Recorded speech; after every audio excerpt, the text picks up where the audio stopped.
balik lagi nih lagi. Kasano. Iya, Sama Julian. Angga, sama Bang Bang Juli. Levi. Waduh nih ke Iya. komunitas tua-tua keladi. Waduh, tua keladi lagi Iya. nih. Ini bocah pengen.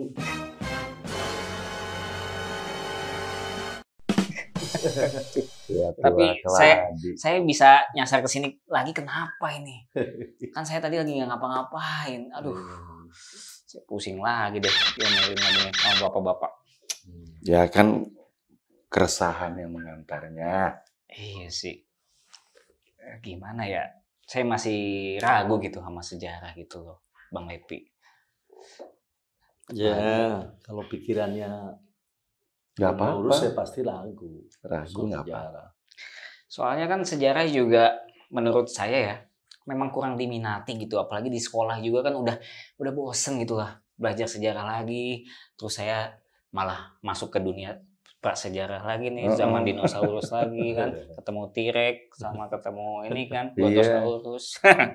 Jadi ngapain gitu? Saya masih dibawa-bawa ke dunia sejarah begini nih. Kalau Anda itu merasakan bahwa itu lahir ada di bumi, maka menjadi penting bahwa sejarah perlu dipelajari bagi setiap warga negara. Aduh, saya nggak ngerti. Mau warga negara Indonesia, mau warga negara Birma, mau negara Muangthai. Kamu tinggal di mana? Saya di Bogor, Buitenwuzo. Bogor. Itu tanah Sunda juga. Iya, Tapi saya nggak pernah ketemu sama kalian ini. Karena Sunda Bogor itu Sunda bagian yang disebut Pakuan. Oh iya, saya tahu itu Pakuan. Terus Jadi Pajajaran terbentuk dari 3 itu wilayah saudara. Dari Pakuan, ada Kawali, ada Galuh. Kalau orang Bogor nggak tahu sejarah hal-hal asal muasal, itu yang disebut generasi yang kurang ajar. Itu harus Aduh, saya disinggung. Iya, akhirnya menjadi generasi yang tidak punya jati diri. Gitu. Saya bukan kurang ajar, Lord. Saya kurang tinggi, Lord. Ya, ajar itu dalam artian ajar dalam satu bentuk satu bentuk hal pendidikan yang memang seharusnya diajarkan, tapi tidak diajarkan. Bukan kurang ajar songong, bukan. Kayak kemarin songong. Jadi kurang ajar itu. Makanya penting generasi. Kalau menurut saya penting bahwa sejarah penting bagi setiap makhluk bumi. Bagaimana mengenal pada posisi manusia asal Adam. Walaupun Lord Rangga bilang bahwa Adam di dunia bukan satu.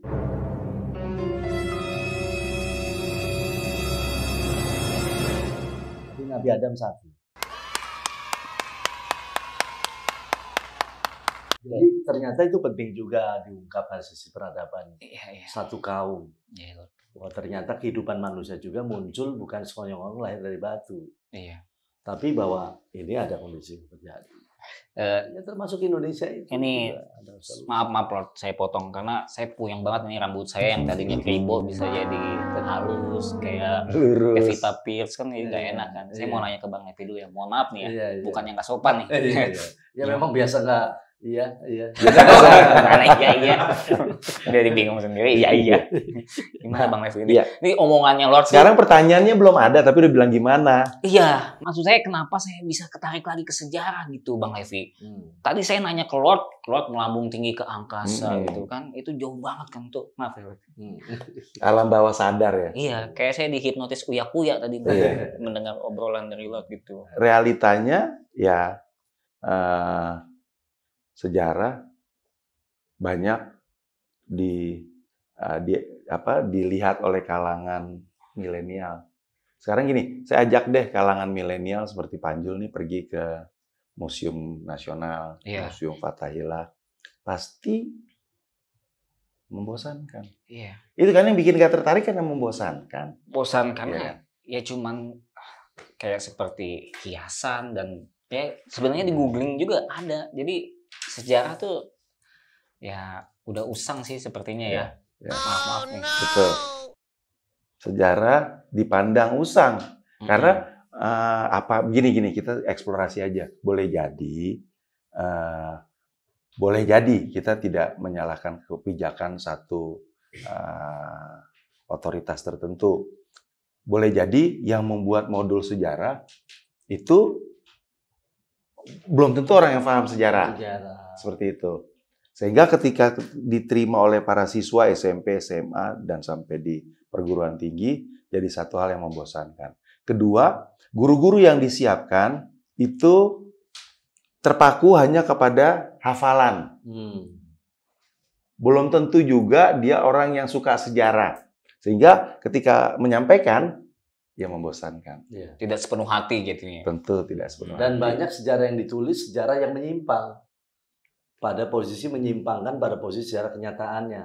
Atau disebut sejarah juga banyak yang ditulis tidak jujur. Menyebabkan bisa akhirnya ketimpangan generasi kok berbeda dengan situasi seperti keadaan kenyataannya dan sebagainya. Oh, berarti kan menurut saya, kalau tadi pernyataan Bang Levi itu bilang bahwa sejarah itu kan disampaikan oleh guru, mengulang dari kurikulum yang udah ada, dibahas lagi oleh guru-guru.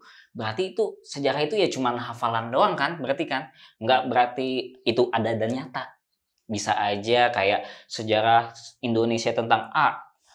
Dari dulu udah A itu. Padahal kenyataannya belum tentu seperti A. Nah, itu tuh yang Indonesia ini. Tahu nggak kata-kata Indonesia dari mana nih? Katanya. Perlu tahu juga kan? Itu perlu tahu. Iya. Ya pendekatannya sejarah, walaupun secara singkat dan instan mungkin juga Lord bisa jelaskan maksud Indonesia. Karena Indonesia lahir dimunculkan dengan kondisi oleh generasi muda pada waktu yang Jong Java, Jong Sumatera, Jong Kalimantan dan sebagainya, Jong lah, pemuda-pemuda generasi seperti kita ini. Iya. Masa muda ini mewujudkan, menginginkan sebuah membentuk satu negara, baru keluar kata bahasa yang disampaikan yaitu Indonesia. Nah, Indonesia sendiri kalau menurut Lord Rangga, apa itu dari kata ini Sunda. Ini nih, Sunda nih. Dari kata dan kata rangkaian ini Sunda. Nah, ini Sunda nih. Ya. Coba gimana maksudnya? Hitung aja dulu hurufnya. 1, 2, 3, 4, 5, 6, 7, 8, 9. Ya, oke, 9 benar. Benar. Dihitung lagi di bawahnya, dirangkaikan menjadi Indonesia. 1, 2, 3, 4, 5, 6, 7, 8, 9. Nggak ada yang dikurangi, nggak ada yang diinikan.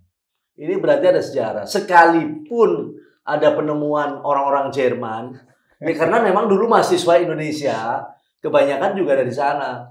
Termasuk Wage Rudolf Supratman pun menciptakan lagu Indonesia juga, dia pas kuliah di sana. Tapi sorry Lord, saya kuliah di sana sehingga pada posisi Indonesia lagunya diciptain di sana. Makanya apa? Ada malah banyak yang di Rusia. Lagu apa tuh? Lagu Indonesia Raya itu. Oh, mirip kayak lagunya Rusia. Bukan, disebutkan bahwa tanah air kita di sana. Di sana, ya kan? Bukan di sini. Oh iya. Coba. Oh iya. Indonesia tanah Indonesia Raya kok tanah Indonesia tanah air. Indonesia tanah airku, tanah tumpah darahku. Iya, terus di sana lah, karena dia di Jerman nyiptainnya, karena dia di Rusia. Kenapa tidak diciptakan di sini? Di sini aku berjaya. Di sini lah, iya kan? Aku berjaya. Itu satu penting hal diingat itu. Langsung gatel. Oke. Tapi sorry. Tapi ini adalah menurut saya, sekalipun ada dari Jerman mengisahkan bahwa dari kata Indo, Indonesia adalah kepulauan dan sebagainya. Katakanlah mereka pendapat seperti itulah, boleh lah, oke. Tetapi ini Sunda adalah ada berdasar, ada disebutnya Sundaland. Sunda plafon. Sundaland, Sunda Sun dan Sun of Empire.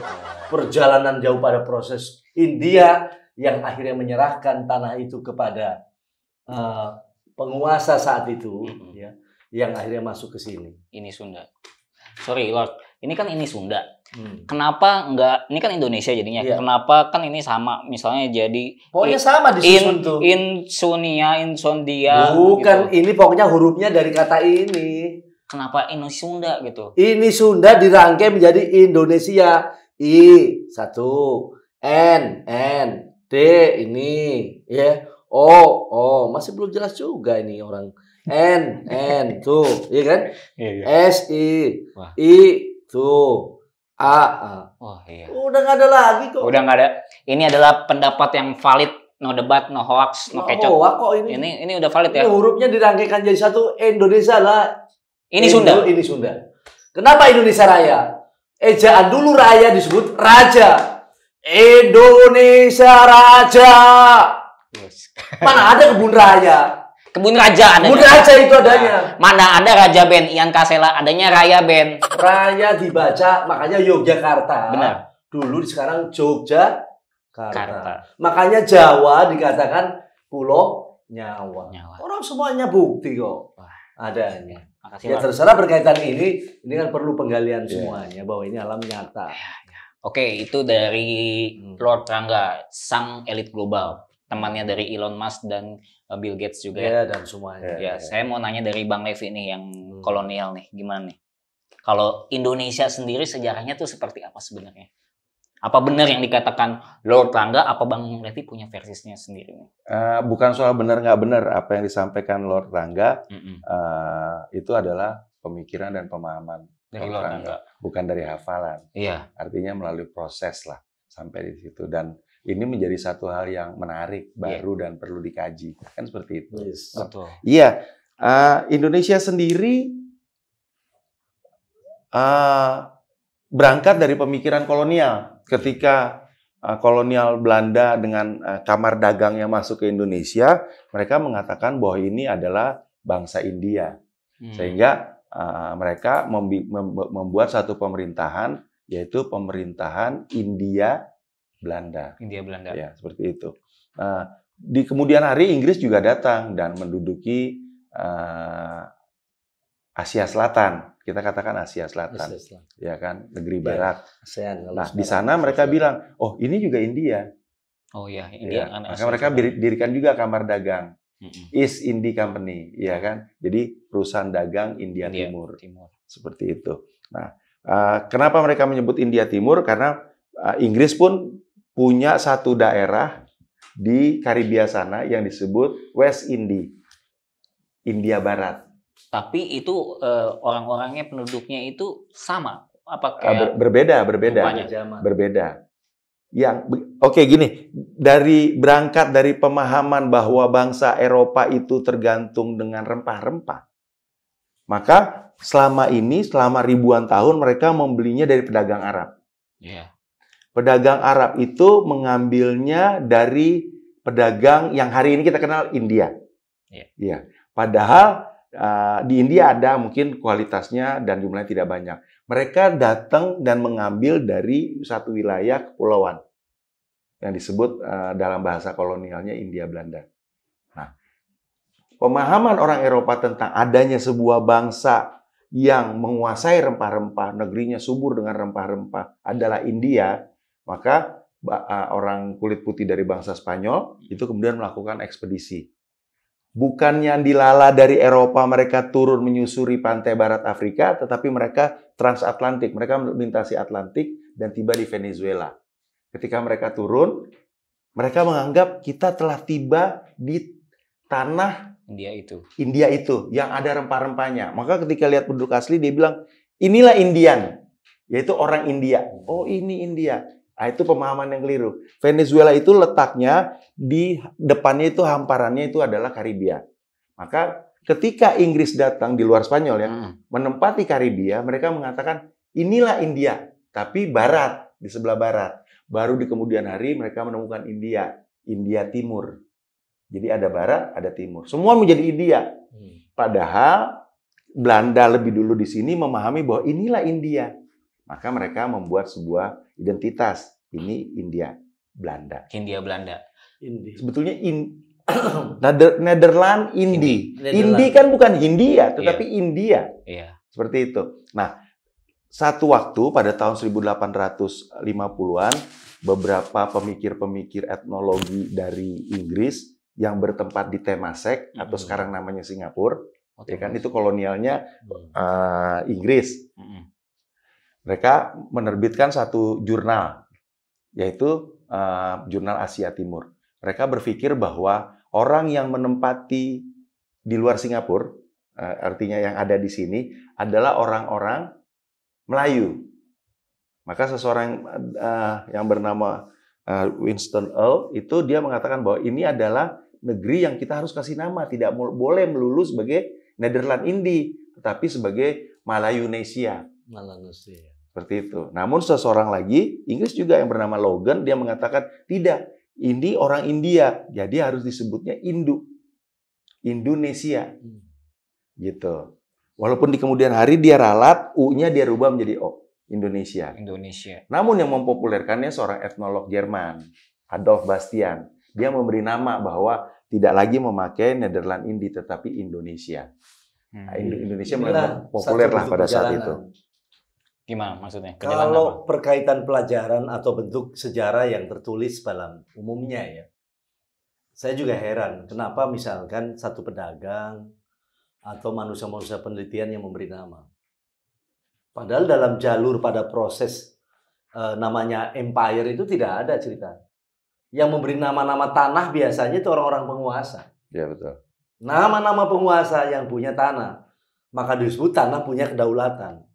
Baru bicara tentang sana nanti hukum. Kalau yang punya hukum, itu baru bicara tentang tanah dulu. Kalau Anda tidak punya tanah, jangan bicara hukum. Kenapa hukum kita itu misalnya nih, nginduknya masih kepada Mahkamah Internasional. Orang menyebutnya Belanda. Bukan hukum atas tanah Belanda. Orang tanah Belanda ada aja Nederland kok. Neder berarti tidak ada. Land tidak ada. Tidak punya tanah. Tidak punya tanah. Iya kan? Ini nih. Nederland tidak punya tanah. Belanda, Nederland tidak punya tanah. Brotherland, tanah abang. Nyambung kan berarti? Ya. Nyambung aja. Ya udahlah suka-suka. Bagus sudah pokoknya. Iya. Brotherland. Tanah abang. Bicara hukum. Ya. Berarti harus punya tanah. Maka tidak seenaknya negara-negara itu pemerintahan menghukum orang kalau tidak punya tanah. Masing-masing pemerintah ataupun membuat bikin hukum-hukum sendiri-sendiri. Ya wajarlah sisi hukum harus menginduk kepada induk hukum, yaitu pada Mahkamah Internasional, di mana UN telah menunjuk Mahkamah Internasional dari perjanjian 75 tahun adalah pemerintah sementara dunia adalah Sunda. Bukan Sunda. Adalah yang ada di Belanda. Ya, Mahkamah Internasional. Iya. Mahkamah Internasional tapi bukan milik Belanda. Iya. Ini Lord lagi jelasin Panjul kayak anak takut dipukul. Apa iya. Jadi memang seperti itu kejadiannya, nggak apa-apa. Santai aja. Santai ya. Yang penting santai. Inilah gaya Lord Rangga ya. Iya. Jadi kalau ngomong tuh kayak mau nerekam. Iya. Ya. Kayak ini Raja Singa. Iya. Penyakit dong. Jadi kalau bicara hukum, contoh hukum di sinilah. Iya. Kenapa rumah pakai pagar? Karena ada tanah yang digarap oleh kita atau yang dikelola oleh kita. Ketika misalkan Anda Panjul naik dari pagar tanpa izin ke sini, boleh ditembak nggak? Boleh. Itulah maksudnya, berarti hukum atas dasar dibuat pemilik kedaulatan tanah. Oh, berarti boleh nih kita tembak nih. Ya tembak dalam arti pakai ini selontopan ataupun gitu. Ini Sunda Empire doang ini ada selontopan senjata ininya ya. Pakai ini lah. Penghancur. Pakai cagak itu yang gini apa namanya? Ini apa namanya? Ketapel. Tapi Lord, saya ada pertanyaan sedikit nih di dalam otak saya. Walaupun otak saya sedikit nih kecil, tapi sedikit kritis. Ini saya baru pertanyaannya 5%, belum yang 10% nih. Takut Lord nggak nyampe gitu. Udah apa aja pertanyaannya lah. Kan dari tadi Lord Rangga berbicara tentang hukum amandemen. Amandemen apa? Tadi UN Nation MI, Mahkamah Internasional, terus Nederland tidak punya tanah, Brotherland, Switzerland. Brotherland dari sini tadi. Ya Brotherland dari saya. Tambah-tambahin biar lucu. Switzerland apa? Tuh penasaran saya. Sweet minta-minta. Oh, tanah yang manis gitu. Minta lah. Oh. Dapat meminta. Tapi apa hubungannya semua yang tadi Lord jelaskan dengan sejarah? Karena dari tadi benang merahnya nggak ada, yang ada kolor hijau doang. Sejarahnya ada semuanya. Ya, dari Alexander the Great, dunia bumi ini tetap di dalam bentuk sejarah. Pertama kali penentuan tatanan pemerintahan ditata, bahwa kenapa ada sumber bahwa dunia ini dipetakan. Alexander juga adalah dia seorang penguasa, Tetapi pada saat itu dia bersekolah juga. Bersekolah. Ya. Ke zaman-zaman tadi nanti Bung Levi paling bisa menjelaskan. Siapa guru-gurunya ya. Termasuk Plato lah, inilah, itu, dan sebagainya. Ada guru-gurunya itu. Semuanya. Akhirnya bumi itu yang paling cerdas pada sedekade waktu perjamanan atau peradaban dunia. Itu mulai ditata itu adalah mulai Alexander the Great. Termasuk bicara nyinggung India tadi. Beliau wafat karena ketapel di panah. Oh, berarti dia loncat dari pagar dari kali Gangga itu. Oh, ya, kali Gangga, Sungai Gangga. Sungai Gangga di India saya tahu. Ya. Bijaksanya beliau kembali akhirnya kepada proses tanah asal. Padahal dia karena mau ke Bandung. Mau ke Bandung dia? Mau ke Bandung. Perjalanan mau ke Bandung. Dari India mau ke Bandung. Mau ke Bandung. Naik travel Cipaganti apa? Enggak, kalau dari pakai kuda. Kuda. Oh, zaman dulu ya. Sampai di Kali Gangga. Iya, Kali Gangga. Indonesia kan bilangnya kali, iya, di sana bilangnya iya, sungai. Iya. Dan semuanya karena harus ke Bandung. Kenapa Bandung? Menurut proses perjalanan peradaban dulu jauh sebelum pada proses agama saat ini dulu masih disebut ada Dewa Ra, ada Dewa Matahari. Dewa-dewa di negara-negara mana-mana, pemerintahan mana, tetap sudah disepakati dari dulu tanah yang dimaksud primitive land. Primitif nih kayak gini nih orangnya. Waduh. Ya, primitive land atau tanah awal itu adalah dulu namanya bukan Bandung, yang disebut Atlantik, yang dicari tadi disinggung juga nih. Iya. Tadi adalah merupakan bagian adanya ekspedisi. Ekspedisi Vasco da Gama. Bukan. Memang begitu saja terus orang bisa berekspedisi. Memang ekspedisi tidak ada kapal yang harus pakai biaya. Ada yang merintahin itu. Yang memerintahkan ekspedisi itu ada. Dekade waktu itu.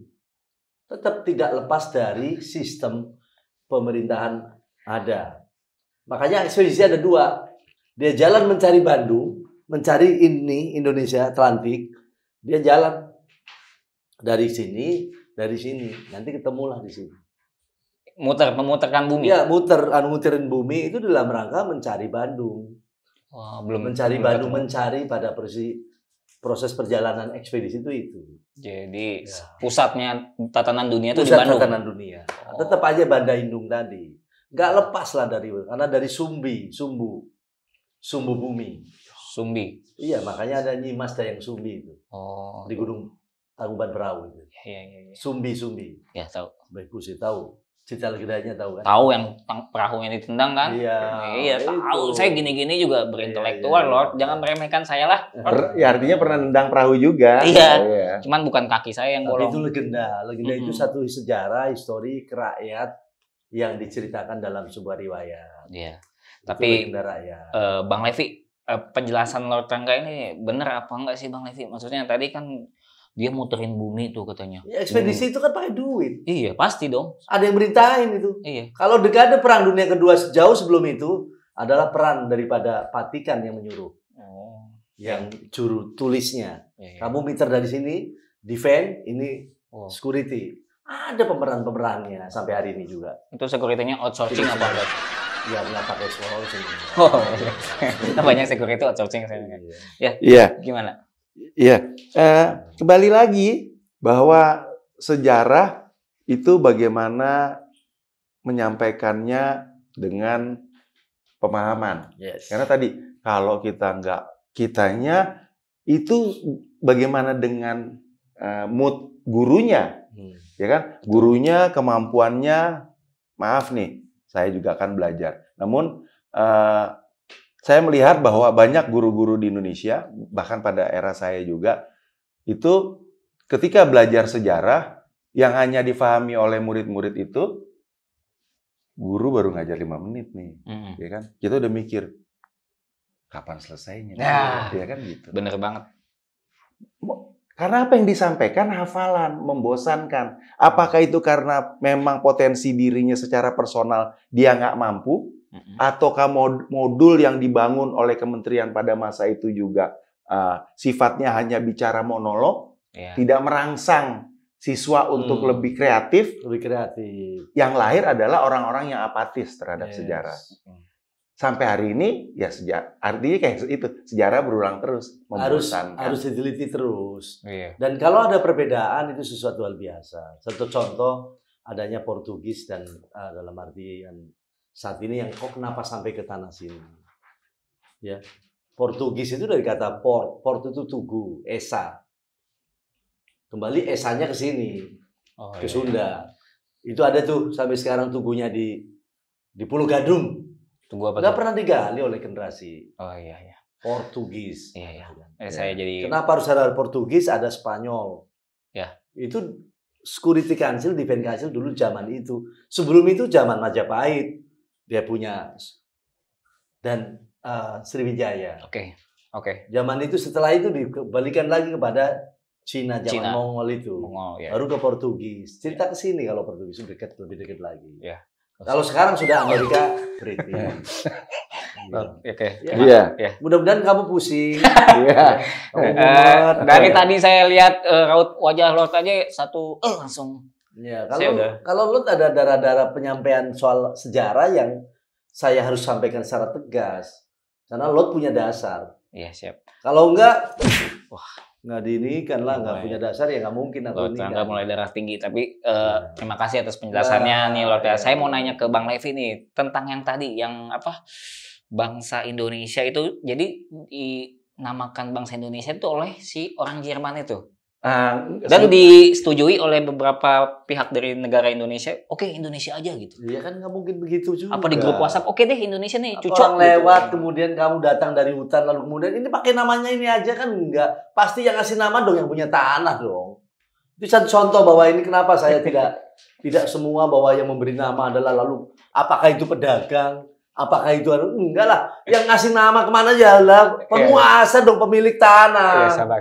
Iya kan? Iya, sabar kalau Lot paling orang sabar. Iya. Saya tahu. Iya. Apa hatinya Lot itu seluas GBK. Jadi sabar ya. Seluas lautan. Ada juga itu Samudra India juga. Iya. Udah sabar ya. India. Nanya Bang Levi dulu, kasihan dia tadi. Rambutnya udah pirang tuh. Udah kena lampu panas. Bentar ya. Gimana Bang Levi, ada penjelasan kah? Iya, memang kalau saya lebih nekenin secara psikologisnya, apapun yang kita pelajari menjadi tidak menarik ketika yang menyampaikannya tidak menarik, ya kan? Jadi yang menjadi ada nggak sih kebingungan atau keresahan dari anak muda seperti Panjul? Banyak. Masalah sejarah tuh pasti setiap anak sekolah masuk ke pelajaran sejarah atau belajar sejarah, dengar kata sejarah pun udah kayak kupingnya, apaan sih gitu kan. Udah pasti males gitu. Nggak favorit ya? Kurang favorit sih. Apa yang di zaman Panjul yang favorit mata pelajaran? Pelajaran kosong, nggak ada guru. Ya itu sih zaman Bang Levi juga paling demen. Kalau nggak ada guru. Jadi kosong. Iya. Iya dong. Iya. Karena pelajaran kosong akhirnya otak menjadi kosong. Dari pelajaran kosong itu kita bisa deketin cewek, itu lebih banyak faedahnya. Pelajaran kosong, iya kan? Jadi gimana? Iya. Jadi melihat sejarah itu sesuatu yang memang tidak menarik, membosankan. Kita hadir di museum, membosankan. Kita melihat buku-buku yang literaturnya textbook sekali, membosankan. Tidak merangsang berpikirnya anak-anak muda. Sifatnya hafalan. 1825 perang di Ponorogo. Ya, itu. Ya kan? Kayak hafalan gitu kan. 1830 perang Padri. Jadi segala sesuatunya nih sekedar hafalan. Tetapi yang melatar belakangi perang itu tidak dijelaskan. Dan kemudian kenapa yang diceritakan cuma karena perang melulu kan? Apa yang diributkan tidak diceritakan kan? Iya kan? Sejarah selalu menceritakan bagaimana perang itu. Iya. Tidak mengalih pada potensi bahwa sejarah disebutkan sisi peradaban yang mulia yang penuh kedamaian, penuh kecintaan. Iya. Contoh saja lah yang ada sekarang. Apa contohnya, Bang? Sejarah Majapahit aja lah contohnya. Sejarah Majapahit. Ya. Oke. Pada kekuasaan Majapahit saat itu, kenapa tidak dibuka bahwa itu adalah mendapat tugas dari Son of Empire sebagai Defense Council saat itu. Oh, ini bawa-bawa si kansil mulu. Iya, kansil pusat. Oh, pusat, bukan kancil. Oh, bukan Ingrid Kansil. Ya, pada saat itu polisinya adalah Sriwijaya. Jadi bukan Majapahit yang berkuasa. Majapahit melaksanakan atas perintah sebagai The Security Council. Oke. Defense Council. Defense Council. Tentaranya kansil. Oke. Makanya dia bisa kemana-mana. Ya, siap. Dan yang hebat bukan Gajah Madanya. Kenapa misalkan filosof datangnya bahwa Gajah Mada adalah sebagai filosof yang menguasai? Yang hebat ya rajanya dong. Kalau kita mau mencontoh, bukan kepada Gajah Madanya. Ada rajanya. Ada maharajanya. Kalau filosof contoh, kepada pemiliknya dong. Iya. Kenapa hanya kepada patihnya yang diceritakan? Sehingga apa? Indonesia menjadi bangsa yang majemuk. Bukan majemuk. Karena majemuk juga mencontohnya kepada hanya pekerja, akhirnya banyak orang yang bekerja. Ya, kalau bahasa tadi apa tuh deh? Yang kerja di luar negeri itu TKI. Ya, itu boleh. Ya, atau menjadi bangsa jongos akhirnya. Maksudnya itu. Karena tidak mencontoh kepada sampai pusat pada pemiliknya. Yang hebat ya itulah tadi, lebih hebat lagi. Iya. Oke, siap. Ya. Contoh itu satu contoh. Bahwa sejarah filosof itu ngambilnya misalkan hanya sampai kepada abdi daripada raja, yaitu sebagai panglimanya saat itu ya.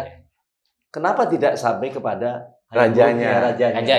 Atau raja di rajanya yang Prabu Siliwangi. Kan semua perintahnya ada sistemnya. Wah, pemirsa saya udah pusing. Kayak ngomong sama mertua. Pusing daripada pusing pakai obat-obatan. Iya sih, benar juga. Ya, tapi ini lebih dari obat-obatan, Lord. Iya. Tapi kan tidak sampai harus ditangkap sama itu kan. Tapi otak saya tuh saking cerdasnya apa omongan Lord tuh langsung jadi kayak dihantam gitu loh. Mudah-mudahan umep ya, kalau air itu Duh, saya pusing. Tapi kayaknya sejarah ada sisi menariknya juga ya. Jadi Indonesia tuh punya beragam versi gitu. Iya, banyak. Kayak versi Bang Levi sesuai kayak apa tadi? Sejarah Indonesia itu ada orang Belanda atau Jerman ya kalau nggak salah tadi ya, menemukan yang memperkenalkan. Itu Inggris. Kenapa Inggris? Iya kan? Gantian dulu. Banyak lah pokoknya. Cuman saya tadi juga penting ya. Kenapa? Di sinilah aku berdiri harusnya. Bukan di sana. Bukan di sana. Tempat lahir. Bukan itu. Indonesia Raya. Indonesia Raya. Itu mah Indonesia Tanah Air Beta. Beda lagi ya. Gimana Bang Levi? Iya, jadi tadi dalam pemahaman secara normatif sejarah kita memang dicatat bahwa pengusulan nama pengganti daripada wilayah administrasi Hindia Belanda adalah Malayunesia tadi, atau Indonesia yang di kemudian hari U-nya dirubah menjadi O. Oke. Namun yang mempopulerkan ke seluruh dunia itu adalah seorang etnolog Jerman. Dia adalah Adolf Bastian.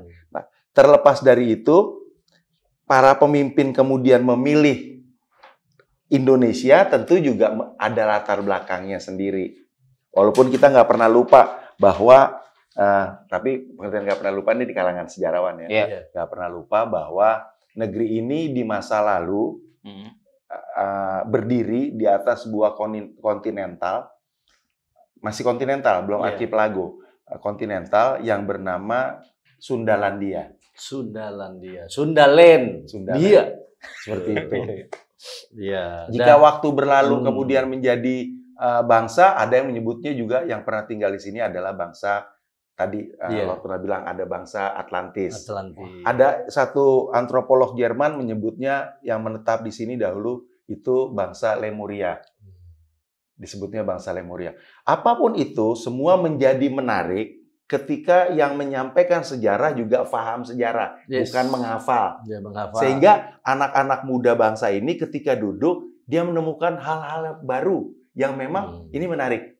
Contoh gini aja, seorang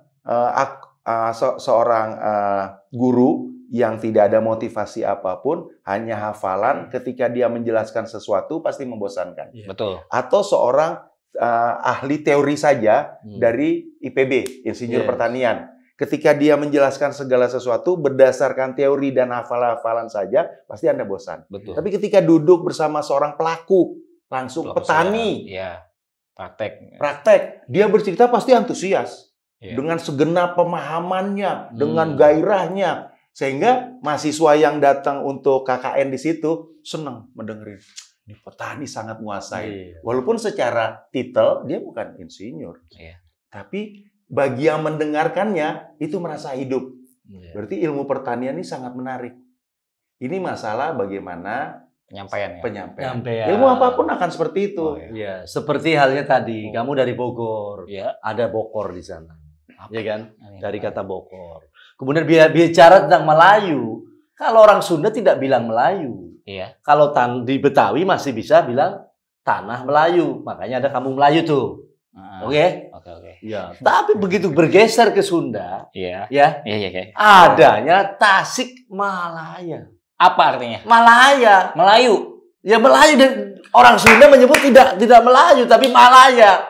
Akhirnya pindah hijrah ke sana, Malaysia menjadi Malaya Sia. Ada seraketaannya itu. Iya, kadang disebut Malaysia. Iya. Oh, jadi Malaysia ini secara garis besar Malaya, dari Tasik Malaya. Evita Mala pun dari Malaysia. Evita Malaya. Malaya dari... Iya, Tasikmalaya. Berarti dia orang Malaysia. Siti Nurhaliza berarti bukan orang Malaysia, orang Tasikmalaya. Sunda. Evi Tamala. Evi Tamala tuh tak main lama. Iya. Bentar dong. Kayak Lord. Ya udah, ini kayaknya ngomongin sejarah tuh saya udah mulai tertarik nih. Walaupun omongan dari bapak-bapak ini agak ambigu dan ambivalent. Obat ambeien. Tapi secara garis besar saya udah mulai tertarik. Ada dua versi yang saya bisa simpulkan bahwa Lord Rangga dengan analoginya yang sangat liar, nakal, brutal, membuat semua orang menjadi gempar kayak lagunya Kerasakti kan. Keren juga analoginya. Dan Bang Levi yang secara pragmatis, teoritis dan juga historikalnya luar biasa. Terima kasih Bang Levi. Sama-sama. Jangan bosan-bosan halaman sama saya. Selalu. Ini udah retake ke berapa soalnya. Ayo berbalik deh. Terima kasih juga Lord Rangga. Pasti ngomong selamat kan? Selamat kan? Saya udah buat tahu. Kamu salah satu kaum milenial yang juga mau belajar dengan sejarah dan mudah-mudahan jadi sadar. Iya, semoga ya. Oke, bapak-bapak, saya mau ngasih closing ini nih statement. Jadi bapak kasih reaksi ya, bapak-bapak ya. Oke, boleh. Oke, siap ya. Sejarah adalah history. Dua bapak-bapak ini adalah misteri. Oke, terima kasih ya. Saya mau menghilang dulu. Oke lah, kembalilah ke alam mencari. Iya. Terima kasih.